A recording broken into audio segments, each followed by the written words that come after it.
All right, we're here today with Adam Phillips of EP Wealth Advisors, based out of Torrance, California. Adam's a good friend of mine, and we are now here at the end of 2020.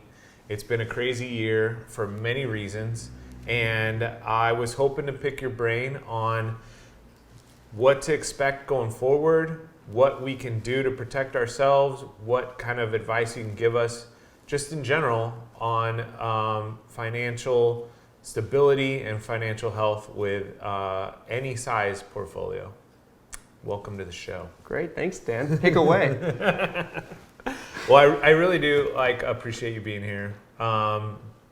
Just to kind of give people a little information about you and your firm.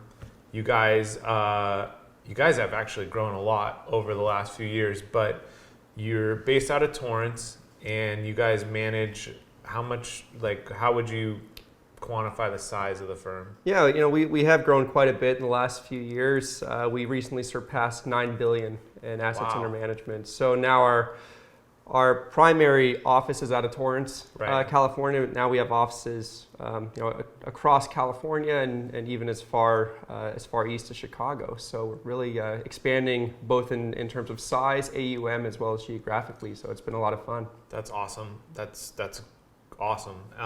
And you guys are financial advisors, wealth managers. Give us a broad stroke of what you guys offer as far as services.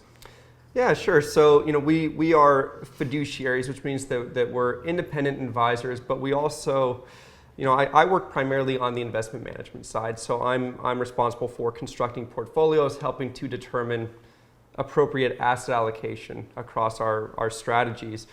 But in addition to that, we do comprehensive planning, which means that our typical client doesn't just come to us to manage their investment portfolio. They come to us with an overall financial planning need. So we help to develop a financial plan for them that includes education planning for their children, or retirement planning for them, or estate planning. We've been really investing in our resources, our capabilities that we can offer to clients. And so it's really about just bringing on the experts onto our team and being able to offer these types of services. That's awesome. So basically, someone would come to you and say, this is where I want to end up almost, right? I mean, that's kind of the process in my experience. And then you work filling in the blanks on what kind of income there is, what kind of assets there are, if any, what size the family is, how it's broken down, and then devise a plan. Is that fair to say? I think that is fair. I mean, most people have an idea of where they want to go. Right. They just don't quite know the path of how to get there. Right. And I think what's so difficult is that, the way that I often describe it is we unfortunately can't control what happens in things like the stock market. We're at the whim of the market in many ways, but we can control the financial plan. Right. And so that means setting a plan, making those decisions to get you to where you want to go. And that also allows you to withstand these periods of volatility like the one that we experienced earlier this year, and help to keep you on a disciplined path to get there. Right. And so a lot of times that plan changes though, right? I mean, more kids come into the picture, retirement early comes into the picture, career change comes in the picture, divorce, death, all that kind of stuff. I'm assuming that's all stuff you don't necessarily plan for it per se, but you have ways to go about dealing with things like that. I mean, it's so important. The financial plan is a huge piece of what we do, but it's not a set it and forget it strategy. Right. Your job is not done, and you can't check it off the box once you've done it, because you need to always go back. We try to review financial plans every year with clients. Sometimes more often if there's a significant life change, a life event, and you touched on a few of the popular ones, a new child. Or if there's a job loss, there's been a lot of economic turmoil this year, obviously. If there's a job loss that kind of throws you off your original game plan, or if you're considering early retirement. So we always want to factor in those, those new conditions into the plan. Right. So let's dive into, you already have clients, I'm a client of your firm, just to be fair. When things like 2020 happen, a worldwide pandemic, economy shut down in certain states or most states on some level, I'm sure the phone rings off the hook. Just a little bit. Yeah. Right. Yeah. So tell me what that's like. But also tell me, like, you also set a lot of these systems up and funds up, to protect against this kind of stuff. Am I wrong or? Yeah, I mean, so on some level. The first thing I'll say to that is that our role as an advisor, you wear a lot of different hats, and, Right. and I do for sure in our company, where I'm responsible for helping to set the course and set this asset allocation strategy across all of our offerings. But at the same time, I do work with individual clients, and so during times like that, you kind of put on your psychiatrist hat, right? and your role is to, have them lay on the couch essentially these days virtually, and Right. and just have them tell you about what's going on, their fears. Hopefully it's not to the point where they're losing sleep at night, but you try to allay those concerns and really serve to educate them on the market is saying one thing, here's what the data is saying. Right. And so that's kind of one of the roles that I serve at the company. But with respect to the strategies, clients rely on us to have the discipline that they might not have, right? Right. And I think the hardest part is the emotional aspect when you're investing. And I'm guilty of it myself. I think I had the benefit and the luxury of having a 7-person voting investment committee, 7 voting members on that committee. So every week we get together and we could talk through what's going on in the markets. Do you guys have beers when you're doing it? There's certainly room for improvement, and I think that's number one right there that I'm going to bring. I'm going to put it in the Suggestion suggestion box. box. That's right. But I think when the market is misbehaving the way that it Right. did, that's when we look at our strategies, and clients are relying on us to not to make a knee-jerk reaction, Right. but to make a thoughtful decisions Right. and focus on that long-term game plan.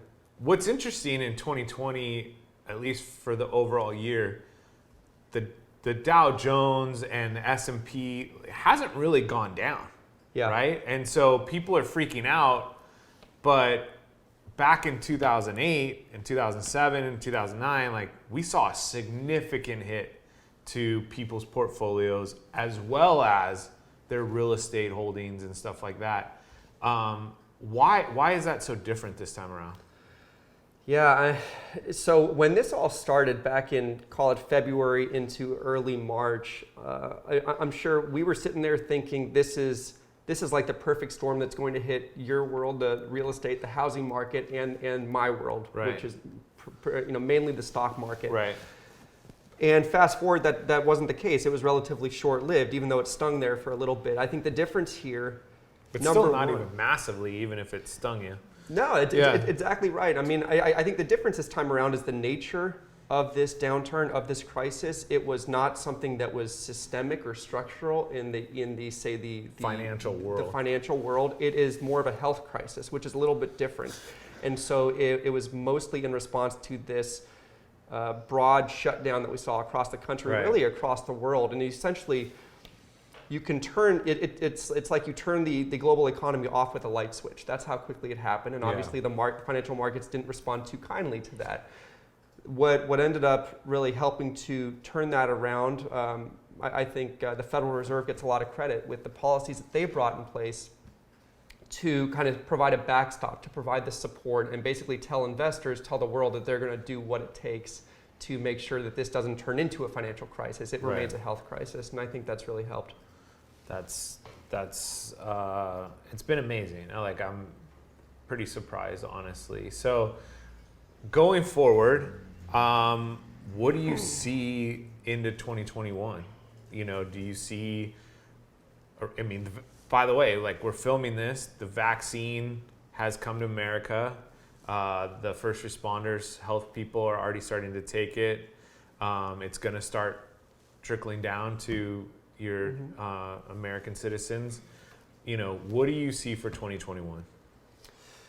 I'm definitely hopeful, right? Right. And I guess the first thing I should say is that one of the principles of investing is that markets are forward-looking, which means that I think a lot of people are looking at the strength of the market and saying, well, how does that I'm having trouble reconciling that with the fact that I'm living in this pandemic. Right. Right now, we're in Southern California. I think Southern California's ICU bed capacity is at 0%. So they're having trouble reconciling the two stories. They're very two different narratives.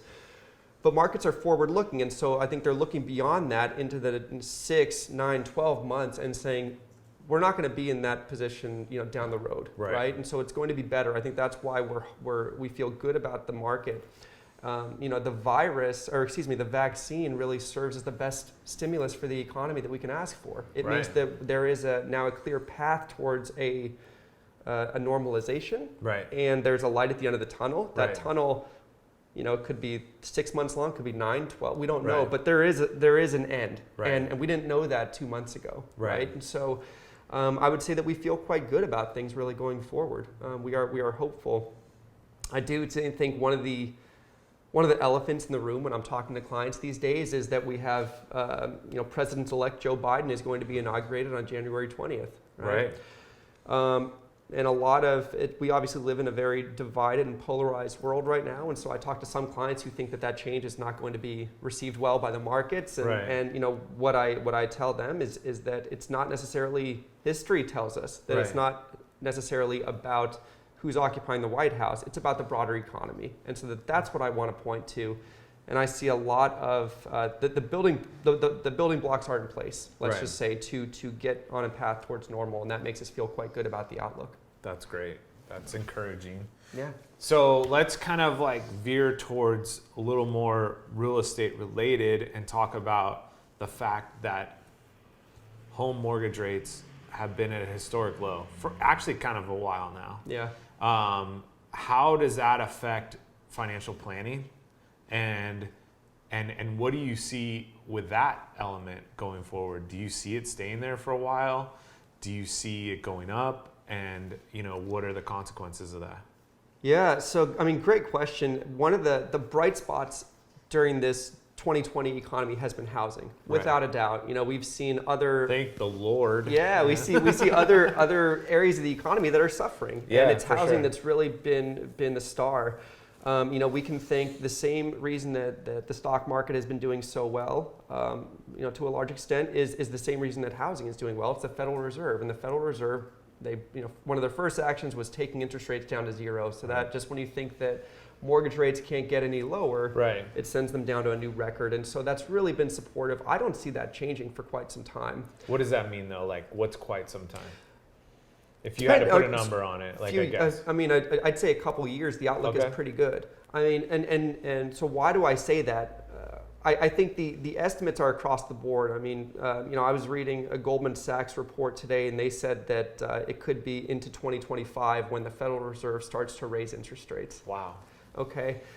You ultimately, I think it's hard to really know and look that far into the future, but I think one of the biggest variables and things that will influence that is the rate of inflation. Because what would cause, in my world, and not to get too wonky, but what would cause the Federal Reserve to start raising rates and thereby increasing, which would lead to an increase in mortgage rates? That would be the rate of inflation. Okay. And if we don't think that inflation is at risk of rising anytime soon, then that means that the outlook is pretty good for housing, I would say.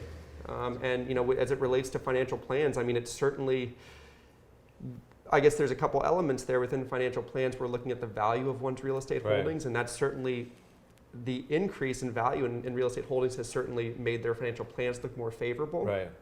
But we've also talked to clients who are interested in upsizing, in moving. I think this experience has taught us all that maybe we could live with a little bit more space and breathing room, and that might help us with our families and spouses. And I think what was so exciting in the beginning, I hope my wife doesn't watch this. You're not speaking from experience, are you? No. What I've heard is that those who what are your clients are telling you. Yeah, what I've heard is that those who are working with at home with their significant other and with their kids in the house, I think at first it was fun. It was a fun change. I think the novelty has worn off, right? And so they're all looking around. March. And so those are the types of things that we're talking about with clients. If they're considering upsizing, they want to know how much they can spend and what that does to their financial plan. That's the analysis that we provide to them. So I'm going to throw an unscripted question at you, but aren't these all unscripted? What I'm seeing as an interesting quasi side effect right now, and I see it being a bigger issue in the future, is the people that can afford are taking advantage of these low interest rates and keeping the old home, and because they've locked in this insane interest rate, and then buying the new home without selling it. Yep. And what that's creating is a very low inventory environment. The positive side of that is with low inventory, prices stay firm or actually go up. But it creates an issue for people to find new homes because, you know, in the past it was like one, you know, someone bought one, someone sold one. You know, that was kind of early in my career. A lot of our business was, you know, we had half as the number of clients as we had transactions because they did two. But let's say with the more financially capable people, because interest rates are so low, they're like, wow, I can actually hold on to this old house and turn it into a rental and turn it into, you know, an asset in my portfolio almost. Right. And do you see that having an effect on things? Are you seeing that with your clients? I actually had a call this morning with a client who is doing just that. Okay. So yeah, I mean it's popular. I mean people So want I'm onto to, something. people want to stretch Right. if they can do it and say But you don't condone stretching. No. but yeah, you need to be careful, and I would say from the broader, it's you need to be careful, I guess, for a couple reasons. Number one, I think it makes it that much harder for, say, first-time home buyers Right. to get in. Right, and I think we're definitely seeing that For sure. I think the other thing that we need to be careful about is you know the housing crisis is always, you know, is always right here. We're always thinking about it, and so we It's need still to, so fresh in our mind. It is. I mean, And there's was- permanent scars there. Tell me about it.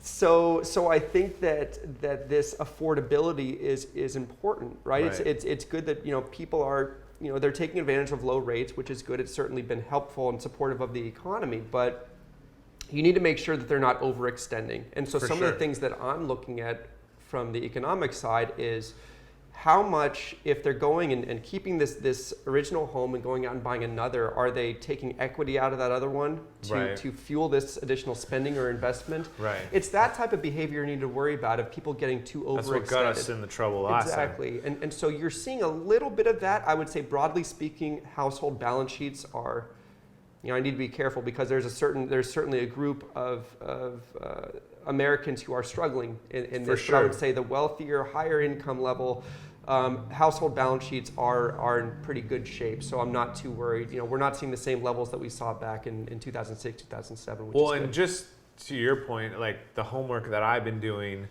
and information I've been getting, we're the least leverage we've ever been in with regards to housing. Yep. I think it's like 40% of homes that are owned don't even have a mortgage on them, by the way. And then, and correct me if I'm wrong, if you know the answer to this, there's the most amount of money in savings in American banks than there's been in a really long time, if ever. Yeah. So, Yep. you know, I do think people learned a lesson from last time around. I think the banks learned a lesson from last time around. Yep. And that's all been part of why we're not seeing us fall off a cliff again for other reasons. But to kind of circle this back. That's well said, though. Thank you. I was thinking if this real estate thing doesn't work out, you can always come work with us. You got that economic mindset. So I that's appreciate good. it. So talk to me about, like, what is your involvement in your clients' real estate transactions and real estate decisions? Are you always involved? Are you heavily involved? If you are involved, do you tend to find out after the fact or before the fact? I would say we tend to find out before the fact. If we're doing our job, then our clients are aware of our capabilities and our your services. value, yeah. Yeah, I mean, and these are services that do not come at an additional expense to our clients, right? It's included in the overall fees that we are charging, so we encourage them to take advantage of it. You know, so a lot of our clients will tell us if they're thinking about a potential change, if they're looking at buying something else or just considering selling and going out and renting. They ask us to run that because that would be that qualifies as a significant change that would merit a change to their financial plan. So that's on primary residence or on the residential side, I would say. But we also have tools to do analysis on income properties. And so a lot of times, what's really interesting is a lot of clients that we speak to that have income properties, they are under the assumption that they're cash flow positive. And so we... Sorry, I didn't mean to laugh. Yeah, well, that's okay. and so we talk to them about that, and we gather the information, see where the cash flows are actually going, and we can run analysis and actually tell them if some of their properties aren't quite as profitable as they may think. Got it.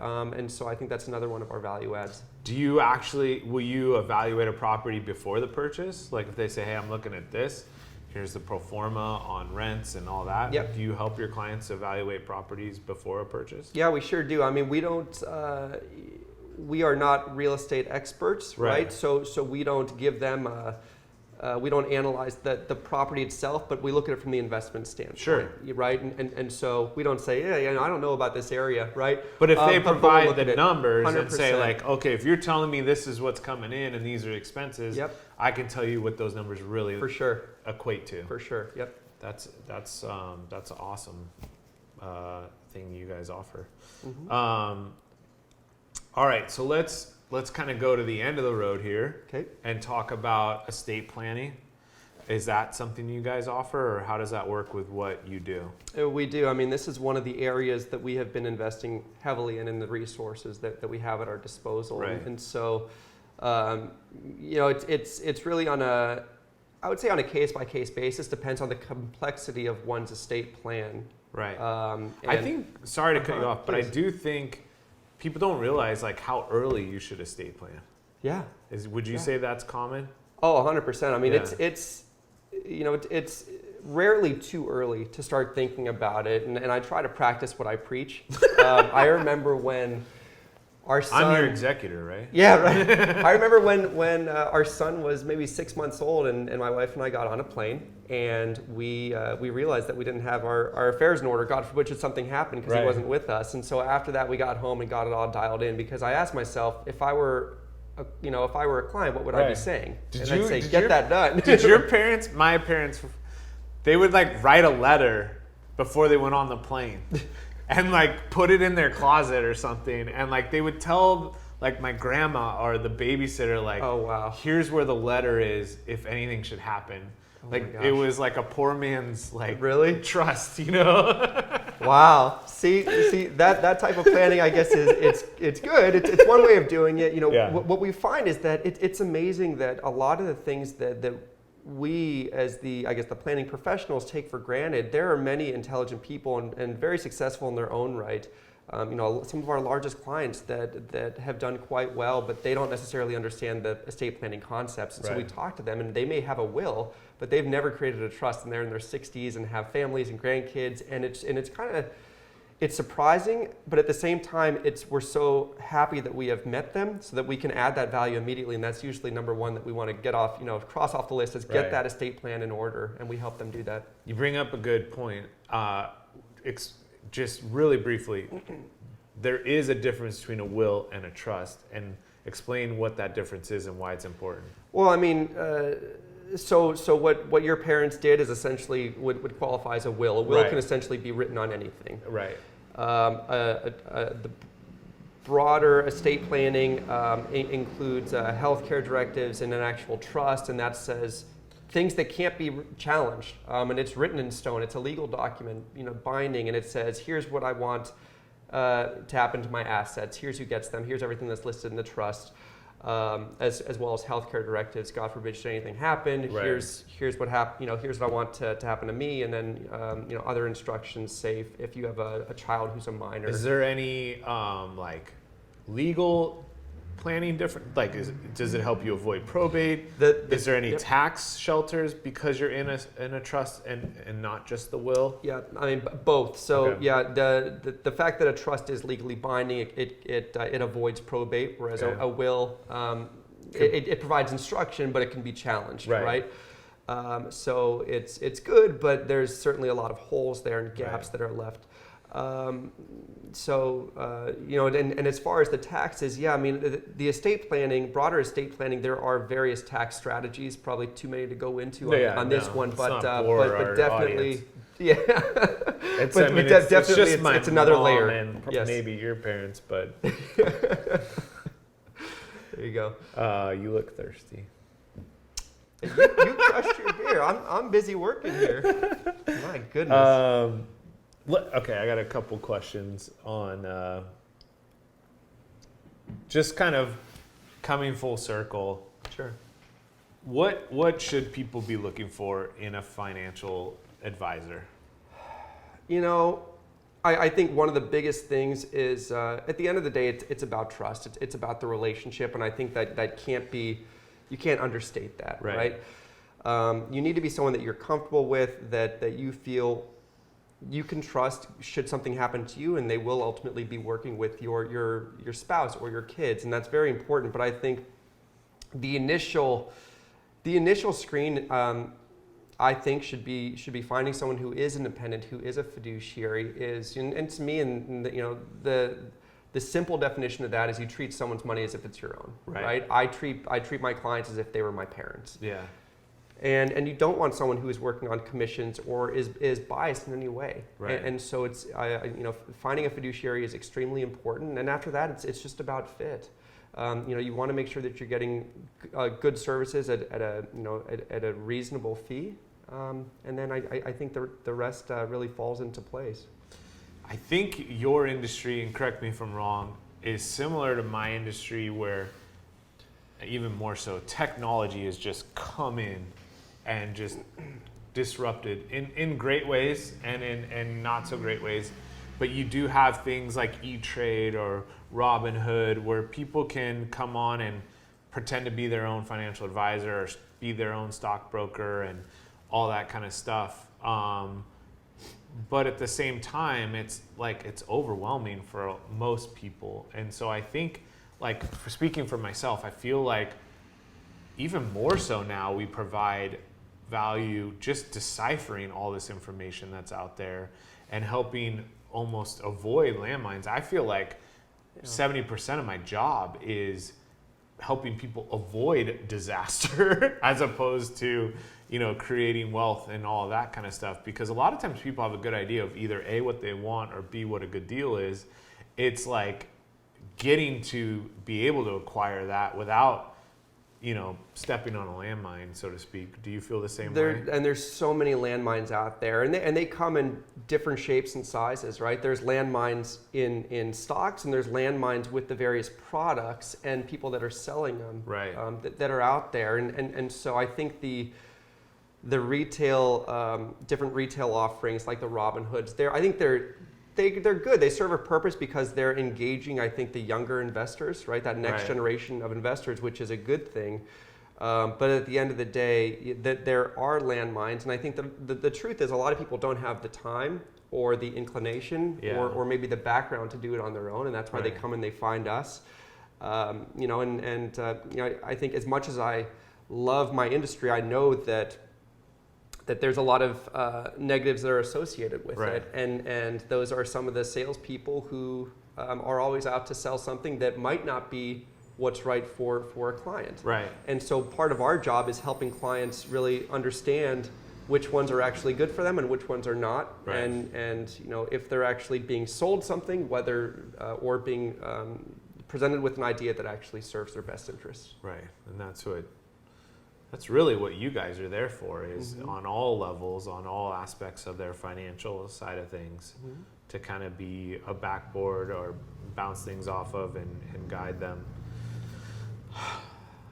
That's right. You guys are heroes. Well, thank you. Yeah. Thank you. Not all heroes wear capes. That's right.